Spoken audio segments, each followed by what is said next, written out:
அழியா உடலோடு இறைவனது அருளையும் ஆசிரையும் இன்றளவும் அவரை பார்க்க வருகிற அனைவருக்கும் அள்ளி தந்து கொண்டிருக்கின்ற புனித சவேரியாரின் அன்பு பக்தர்களே, இன்றளவும் கடற்கரை மக்களாலும் கன்னியாகுமரி, தூத்துக்குடி, மலபார் கடற்கரையோரம் இருக்கின்ற அனைத்து மக்களாலும் பெரிய தகப்பன் என மரியாதையோடு அழைக்கப்பட்டு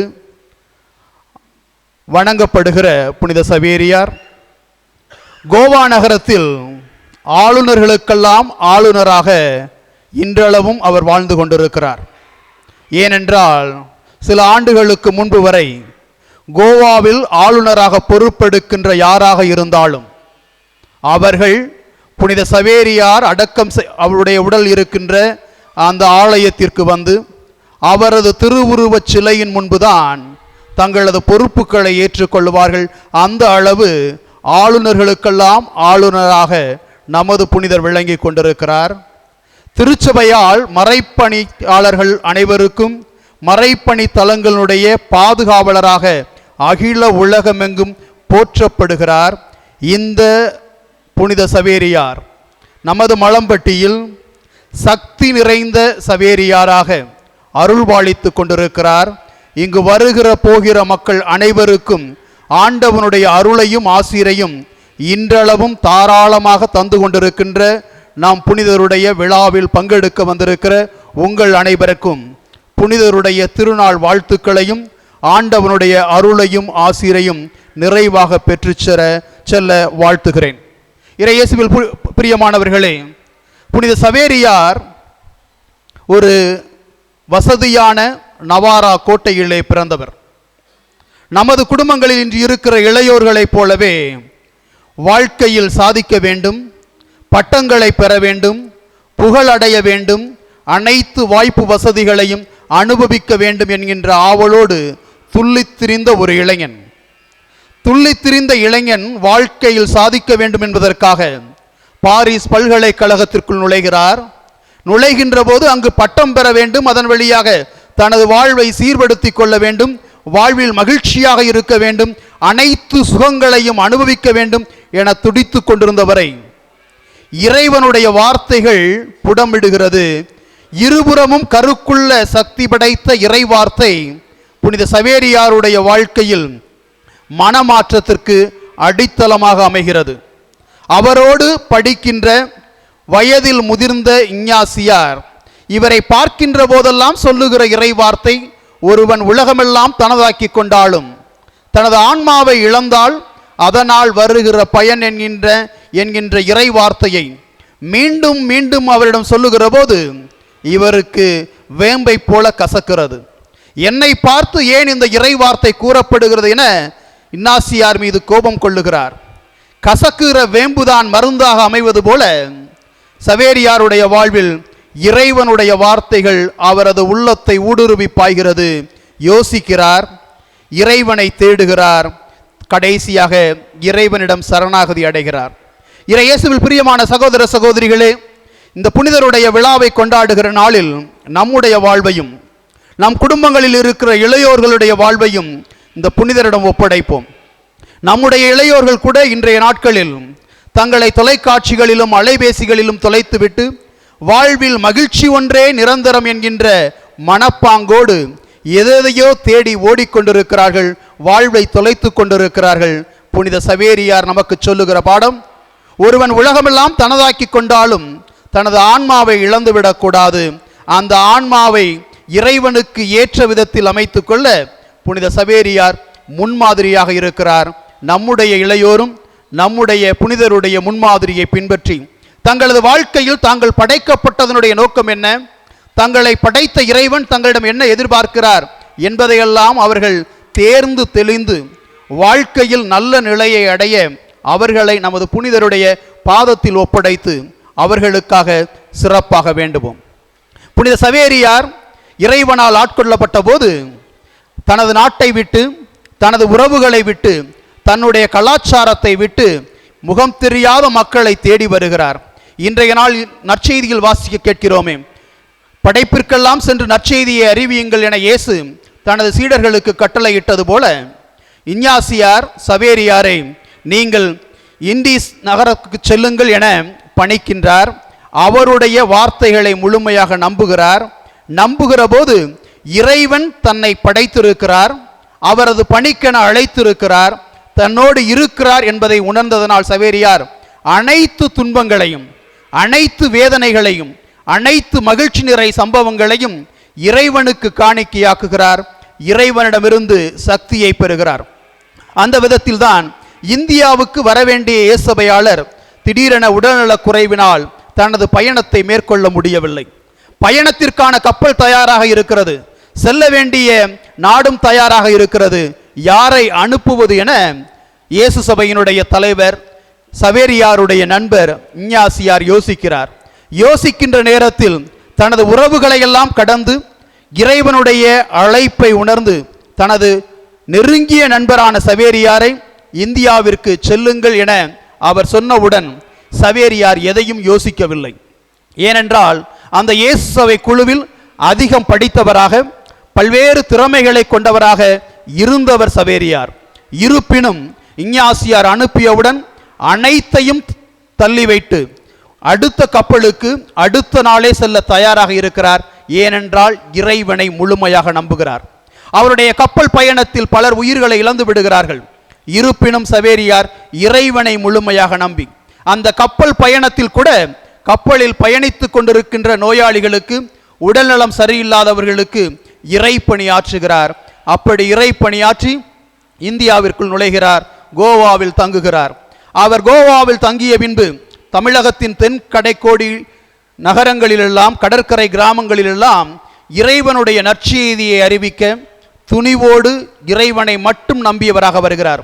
வருகிற சவேரியாருக்கு மொழி தெரியாது, இந்த நாட்டினுடைய கலாச்சாரம் தெரியாது, இந்த நாட்டினுடைய உணவு முறைகள் தெரியாது. இவை அனைத்தையும் அவர் இறைவனுக்காக ஏற்றுக்கொள்ளுகிறார். அந்த இறைவனுக்காக ஏற்றுக்கொண்டதனால் இந்த நாட்டினுடைய மொழியை, தமிழை கற்றுக்கொள்ளுகிறார். தமிழின் மூலம் இறைவனுடைய செய்தியை அனைத்து மக்களுக்கும் எடுத்துரைக்கிறார். கலாச்சாரங்களை முழுமையாக கற்றுக்கொள்ளுகிறார். எந்த கலாச்சாரத்தையும் புறம் தள்ளி விடாமல் அனைத்து கலாச்சாரங்களையும் கற்று தேர்ந்து கொள்ளுகிறார். எனவேதான் சவேரியாருக்கு வாய்ப்பு கிடைக்கிறது. வாய்ப்பையும் தாண்டி ஜப்பான் செல்ல வேண்டும், அங்கும் இறைவனை பற்றி அறிவிக்க வேண்டும் என்கின்ற துடிப்பு இருக்கிறது. எனவே ஜப்பான் அரசரை சந்திக்க செல்லுகின்ற வேளையில் அந்த நாட்டினுடைய மேன்மை மிக்க மக்களாக, மேல்குடிகளைப் போல இவரும் ஆடை அணிந்தவராக அந்த நாட்டினுடைய கலாச்சாரத்தின்படி அரசரை சந்திக்கிறார், அவரோடு உரையாடுகிறார். எனவே அந்த நாட்டிலும் இறைவனை பற்றி அறிவிக்க அவருக்கு வாய்ப்பு கிடைக்கிறது. இப்படி அனைத்து நாட்டினுடைய மக்களையும் அன்பு செய்கிறார், கலாச்சாரங்களை கற்றுக்கொள்ளுகிறார், மொழிகளையும் கற்றுக்கொள்ளுகிறார், உணவு பழக்கங்களையும் தனதாக்கிக் கொள்ளுகிறார். எனவே நற்செய்தியில் வாசிக்கிறோமே, பவுலடிகளார் சொல்லுகிறாரே, நான் எல்லாருக்கும் எல்லாம் ஆனேன் என சொல்லுகிறாரே, அதுபோல நம்முடைய புனித சவேரியார் எல்லா மக்களுக்கும் இறைவனுடைய செய்தியை எடுத்துச் சொல்ல அவர்களுள் ஒருவராக மாறி இறைவனை அவர்களுக்கு அடையாளப்படுத்தியதால் தான் இன்றளவும் அவர் வாழ்ந்து கொண்டிருக்கிறார். பல நாடுகளுக்கு அவர் சொந்தக்காரராக இருக்கிறார். ஸ்பெயின் தேசத்தில் பிறந்தவர். அந்த நாட்டை விட்டு இங்கு வந்தபோது பல நாடுகளுக்கு இந்த இறை செய்தியை எடுத்துச் சொல்லுகிறார். இன்றைய நாளில் நாம் மட்டும் அவருக்கு விழா கொண்டாடவில்லை, அகில உலகமே அவருக்கு விழா கொண்டாடுகிறது. அதிலும் சிறப்பாக நம்முடைய நாட்டிலும் சரி, தெற்காசிய நாடுகளாக இருந்தாலும் சரி, நமது ஊரிலிருந்து நமது அருட்தந்தை ஒருவர் பணியாற்றி கொண்டிருக்கிறாரே, இந்தோனேசியா தேசமாக இருந்தாலும் சரி, மலாக்காவாக இருந்தாலும் சரி, ஜப்பானாக இருந்தாலும் சரி, இந்த நாடுகளிலெல்லாம் புனித சவேரியார் பாதுகாவலராக போற்றப்படுகிறார். அந்த அளவுக்கு இறைவனை அன்பு செய்திருக்கிறார், இறை அன்பை சுவைத்திருக்கிறார், பெற்ற அன்பை பிறரோடு பகிர்ந்திருக்கிறார். தனது பயணங்களில், தன்னுடைய பணிகளில் வேதனைகளை சந்தித்திருக்கிறார், பல்வேறு சோதனைகளை சந்தித்திருக்கிறார், ஏற்ற தாழ்வுகளை சந்தித்திருக்கிறார், அரசர்களால் கொடுமைப்படுத்தப்பட்டிருக்கிறார், மக்களால் புரிந்து கொள்ளாமல் பல நேரங்களில் துன்புறுத்தப்பட்டிருக்கிறார், சூழ்நிலைகளின் காரணமாக, காலநிலைகளின் காரணமாக பல்வேறு நோய்களையும் சந்தித்திருக்கிறார். இவை அனைத்தின் மத்தியிலும் இவர் இறைப்பணியை நிறைவாக செய்ய முடிந்திருக்கிறது என்றால் அவர் இறைவன் மீது கொண்டிருக்கின்ற விடாப்பிடியான ஒரு பற்று. இறைவனை சிக்கென பிடித்து கொண்டிருக்கிறார். ஏனென்றால் தன்னை படைத்தவர் அவர், தன்னை இறைப்பணிக்காக அழைத்தவர் அவர். இந்த நாடுகளுக்கு பணி செய்ய அவரே என்னை அனுப்பினார் என்பதை மனதில் ஏற்றுக்கொண்ட அவர் அனைத்து துன்பங்களையும் அனைத்து மகிழ்ச்சிகளையும் இறைவனை முழுமையாக நம்பி ஏற்றுக்கொண்டதனால்தான் அவரால் இன்று சிறப்பாக பணி செய்ய முடிந்திருக்கிறது. இத்திருப்பலியில் பங்கெடுக்கின்ற நாம், மேலும் வீடுகளில் அமர்ந்து இத்திருப்பலியை கேட்டுக்கொண்டிருக்கிற நாம் யோசித்து பார்ப்போம். நம்முடைய வாழ்வில் மகிழ்ச்சி நிறை சம்பவங்களின் போது கடவுளை மறந்து விடுகிறோம். வேதனைகளோ சோதனைகளோ நெருக்கடிகளோ வாழ்வில் ஏற்றத்தாழ்வுகளோ விவசாயத்தில் தோல்விகளோ கடன் தொல்லைகளோ வருகிற போது பல நேரங்களில் நாம் மனம் உடைந்து போகிறோம். சக்தி நிறைந்த புனித சவேரியார் நமக்கு சொல்லுகிற பாடம், உன்னையும் என்னையும் படைத்த கடவுள் தாயின் கருவில் நாம் உருவாகும் முன்பே நம்மை தேர்ந்தெடுத்திருக்கின்றார். அவர் நம்மோடு இருக்கிறார், நம்மோடு உடன் பயணிக்கிறார். என்னை அன்று காத்த கடவுள் உங்களையும் உங்களது வேதனைகளுக்கு மத்தியில், உங்களது சோதனைகளுக்கு மத்தியில், உங்களது விரக்தியின் மத்தியில் காக்கின்றார். முழுமையாக அவரை நம்புங்கள். அவரை நம்புகிற போது உங்களது வாழ்விலும் அற்புதங்களையும் அதிசயங்களையும் அனுபவிப்பீர்கள் என்கின்ற ஒரு வாழ்க்கை பாடத்தை நாம் புனிதர் இன்றைய நாளில் நமக்கு கொடையாக கொடுக்கிறார். எனவே இத்திருப்பலியில் பங்கெடுக்கின்ற நாம், இத்திருவிழாவில் பங்கெடுக்கின்ற நாம் இறைவனுக்கும் நமக்கும் இருக்கிற அந்த உறவில் ஆழப்படுவோம். இறைவனுக்கும் நமக்கும் இருக்கிற உறவில் இருக்கிற அர்த்தங்களை கண்டுகொள்ளுகிற போது நமது வாழ்வு சீர்மிகு வாழ்வாக, அர்த்தம் நிறைந்த வாழ்வாக, அருள் நிறைந்த வாழ்வாக அமைய முடியும். மேலும் புனித சவேரியாருடைய வாழ்க்கையிலிருந்து நாம் கற்றுக்கொள்ள வேண்டிய முக்கியமான இன்னொரு பாடமும் இருக்கிறது. பல்வேறு திருநாள் நாட்களில் மறையுரைகளில் கூறப்பட்டிருக்கும், மீண்டும் ஞாபகப்படுத்திக் கொள்வோம். இன்றைய நாட்களில் நாம் உறவுகளில் பல்வேறு சிக்கல்களை சந்தித்துக் கொண்டிருக்கிறோம். நாம் உடன் பிறந்த சகோதர சகோதரிகள், நம்மை அடுத்து வாழுகிற சகோதர சகோதரிகள், உற்றார் உறவினர்களோடு பல நேரங்களில் நாம் பகைமை பாராட்டி அவர்களை நமக்கு வேண்டாதவர்களாக நாம் வெறுத்து ஒதுக்கி கொண்டிருக்கிறோம். அவர்களோடு பல்வேறு சண்டை சச்சரவுகளினால் மனத்தாங்கலினால் வாழ்ந்து கொண்டிருக்கிறோம் என்றால் சக்தி நிறைந்த சவேரியார் நமக்கு சொல்லுகிற பாடம், அவர்கள் அனைவரும், நமது உறவுகள் அனைவரும் இறைவன் கொடுத்த கொடைகள் என்கின்ற ஒரு ஆழமான வாழ்க்கை பாடத்தை சொல்லுகிறார். எந்த அளவுக்கு என்றால், புனித சவேரியார் ஸ்பெயின் தேசத்தைச் சேர்ந்தவர். அவரோடு இருந்த 7 இயேசு சபை சகோதரர்கள் வெவ்வேறு நாட்டைச் சேர்ந்தவர்கள். அதிலும் குறிப்பாக நாடுகளுக்கு மத்தியில் சண்டை நடைபெற்று கொண்டிருக்கின்ற வேளையில் அந்த நாட்டை சார்ந்தவர்களும் சவேரியாரோடு இருக்கிறார்கள். இப்படி அவர்கள் வாழ்ந்து கொண்டிருக்கின்ற நேரத்தில் சவேரியார் இந்தியாவுக்கு வர வேண்டிய ஒரு நிர்பந்தம் ஏற்படுகிறது. அந்த பணியை ஏற்றுக்கொண்டு அவர் இங்கு வந்தபோது அவர் மட்டும்தான் இங்கு இருந்தார். அவருடைய மற்ற சகோதரர்கள் பல்வேறு நாடுகளில் இறைப்பணியாற்றி கொண்டிருந்தார்கள். ஆனால் இவர் இங்கு இருந்தாலும், இந்தியாவில் பணியாற்றினாலும், ஜப்பானில் பணியாற்றினாலும் அவர் உணர்ந்தது, நான் தனியாக இல்லை, என்னை படைத்த இறைவன் இருக்கிறார், என்னோடு இயேசு சபை சகோதரர்கள் 7 பேரும் என்னோடு இருக்கிறார்கள் என்பதை அவர் தனக்குத்தானே மீண்டும் ஞாபகப்படுத்தி கொண்டார். எந்த அளவுக்கு என்றால், அவருடைய பெயர்களை எல்லாம் ஒரு தாள்களில் எழுதி அந்த தாளை தனது கழுத்தில் நாம் எவ்வாறு சிலுவைகளை அணிந்து கொள்கிறோமோ, சுருவங்களை அணிந்து கொள்கிறோமோ, அதுபோல அவருடைய பெயர்களை எல்லாம் தனது கழுத்தில் அவர் அணிந்து கொண்டிருக்கிறார். ஏனென்றால் அவர்கள் என்னோடு இருக்கிறார்கள், நான் அவர்களோடு இணைந்திருக்கிறேன், நாங்கள் குழுமமாக இருக்கிறோம், எங்களோடு கடவுள் இருக்கிறார் என்கின்ற ஒரு குழும வாழ்க்கைக்கு முன்னுதாரணமாக சக்தி நிறை சவேரியார் விளங்குகிறார். எனவேதான் அவர் மற்றவர்களை புரிந்து கொண்டார், மற்றவர்களோடு இணைந்து வாழ்ந்தார், குழுமமாக பணியாற்றினார். நம்முடைய வாழ்க்கையை யோசித்து பார்ப்போம். நம்முடைய உடன் பிறந்த சகோதர சகோதரிகள், நம்முடைய உற்றார் உறவினர்கள், நம்மை அடுத்து வாழுகிற நண்பர்களில் பல்வேறு வேற்றுமைகள் இருக்கலாம், அவர்களிடம் பல குணாதிசயங்கள் நம்மிடம் இல்லாது இருக்கலாம். இருப்பினும் அவர்களை நம்மால் ஏற்றுக்கொள்ள முடிகிறதா? அவர்களும் கடவுளால் படைக்கப்பட்டவர்கள், அவர்களும் இறைவனின் ஆசி நிறைந்தவர்கள் என ஏற்றுக்கொள்ள முடிகிறதா? ஏற்றுக்கொண்டோம் என்றால் நம்முடைய வாழ்வானது இறைவன் விரும்பிய ஒரு திருக்குடும்ப வாழ்வாக, அவர் விரும்பிய ஒரு அன்பின் வாழ்வாக அமைய வாய்ப்பு இருக்கிறது. இத்தகைய வாழ்க்கை பாடத்தை நம்முடைய புனிதர் இன்று நமக்கு சவாலாக கொடையாக கொடுக்கிறார். அப்படி சகோதரர்கள் ஒருமித்து வாழ்வது எத்துணை அரியது என விவிலியத்தில் வாசிக்கிறோமே.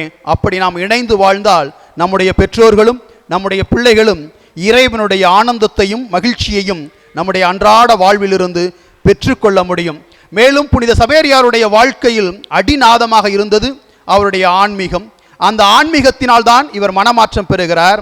இறைவனுடைய வார்த்தைகளை கேட்டதற்கு பின்னால் தன்னையே இன்னாசியாரோடு இணைத்து 30 நாட்கள் 1 மாத காலமாக ஆன்மீக பயிற்சிகளில் ஈடுபடுகிறார். அந்த ஆன்மீக பயிற்சிகள் தான் இவரது வாழ்க்கைக்கு, இவருடைய நற்செய்தி பணிக்கு இவரை நமக்கு ஒரு முன்மாதிரியாக உணர்த்துகிறது. அந்த ஆன்மீக பயிற்சிகளில் முக்கியமாக இருப்பது எல்லாம் இறைவனின் அதிமிக மகிமைக்கே என்கின்ற ஒரு தாரக மந்திரமானது இயேசு சபைக்கும் புனித சவேரியாருக்கும் அடிநாதமாக இருக்கிறது. எனவேதான் அவருடைய வாழ்க்கையில் என்ன நடந்தாலும், அது மனமாற்றமாக இருந்தாலும் சரி, மக்களுடைய மாற்றமாக இருந்தாலும் சரி, நற்செய்தியை அறிவிக்கின்ற போது பெறுகிற மகிழ்ச்சியாக இருந்தாலும் சரி, நற்செய்தி பணிகள் சந்திக்கிற சவாலாக இருந்தாலும் சரி, அனைத்தையும் இறைவனின் அதிமிக மகிமைக்காக ஏற்றுக்கொண்டார். அந்த அதிமிக மகிமைக்காக அவர் உழைத்தார். உழைத்ததனால்தான் இன்று தமிழகத்திலும் சரி, இந்தியாவிலும் சரி, உலகின் பல கோடிகளில் மக்கள் கிறிஸ்துவை அறிந்து கொள்ள முடிந்திருக்கிறது. அந்த வாழ்க்கை பாடம் நம்முடைய வாழ்விலும் நமதாக வேண்டுவோம். அதையும் தாண்டி அவருடைய வாழ்க்கையில் எடுக்கிற முடிவுகளிலெல்லாம் அவர் தேர்ந்து தெளிந்து முடிவுகளை எடுக்கிறார். அந்த ஆன்மீக பயிற்சிகளில் முக்கியமாக சொல்லப்படுவது, முடிவுகளை எடுக்கிற போது நாம் கவனமாக இருக்க வேண்டும் என்று சொல்லப்படுகிறது. அதிலும் சிறப்பாக வாழ்க்கையில் சில முக்கியமான முடிவுகளை எடுக்கிற போது நாம் எந்த மனநிலையோடு எடுக்கிறோம் என சிந்தித்து பார்ப்போம். பல நேரங்களில் நாம் முடிவு எடுப்பது மகிழ்ச்சியாக இருக்கிற போது முடிவுகளை எடுத்து விடுகிறோம். சில நேரங்களில் திருமுழுக்கு யோவான் எவ்வாறு கொல்லப்பட்டாரோ அதுபோல மகிழ்ச்சி நிறைந்த தருணங்களினால் ஏரோதை போல நாமும் பல சிக்கல்களில் சிக்கிவிட வாய்ப்பு இருக்கிறது. இல்லை என்றால் நாம் வருத்தமாக இருக்கிற போது முடிவுகளை எடுத்து விடுகிறோம்.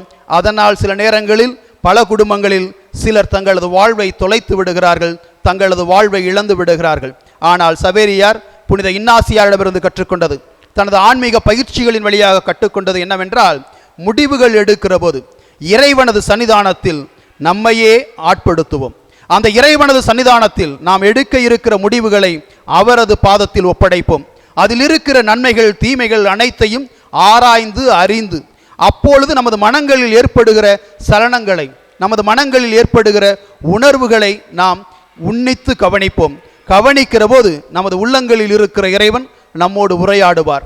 நமது உள்ளங்களில் இருக்கிற இறைவன் நாம் தேர்ந்து கொள்வதற்கு, தெளிந்து தேர்வதற்கு அவர் உதவியாக இருப்பார். இந்த வாழ்க்கை பாடம்தான் இன்று பல இடங்களில் பல நிறுவனங்களில் பயன்படுத்தப்படுகிறது. இது இஞ்ஞாசியார் ஆன்மீகத்தின் வழியாக சவேரியார் கற்றுக்கொண்ட பாடம். இந்த வாழ்க்கை பாடமானது பல கல்வி நிறுவனங்களாக இருந்தாலும் சரி, தொழில் நிறுவனங்களாக இருந்தாலும் சரி இன்று பயன்படுத்தி கொண்டிருக்கிறார்கள். ஆண்டவனது சன்னிதானத்தில் கூடியிருக்கின்ற நாம் நமது சவேரியார் விட்டு சென்ற சொத்தாகிய இந்த தேர்ந்து தெளிகின்ற பண்பை நமதாக்குவோம். இறைவனது சன்னிதானத்தில் குடும்பமாக ஒன்றிணைவோம், ஜெபிப்போம். ஜெபிப்பதன் வழியாக இறைவனது அருளையும் ஆசிரையும் பெற முடியும். அதன் வழியாக சக்தி நிறைந்த சவேரியாரின் அன்பு பிள்ளைகளாக, அவரது குடும்பத்தவர்களாக நாம் வாழ முடியும். அதற்கான அருளையும் ஆசிரையும் கேட்போம். தொடர்ந்து நமது குடும்பங்களையும் நமது பிள்ளைகளையும் ஒப்படைப்போம். நாம் செய்கின்ற விவசாயங்களையும் தொழிலையும் புனித சவேரியார் வழியாக கடவுளது பாதத்தில் ஒப்படைத்து, கடவுளே நமக்கு துணையாக இருந்து நாம் எடுக்கிற முடிவுகளில், நாம் செய்கின்ற பணிகளில், நமது பயணங்களில் துணையாக இருந்து வழிநடத்தி நாமும் நமது குடும்பம் இறைவனது சாட்சியங்களாக வாழ அருள் புரிவாராக. ஆமென்.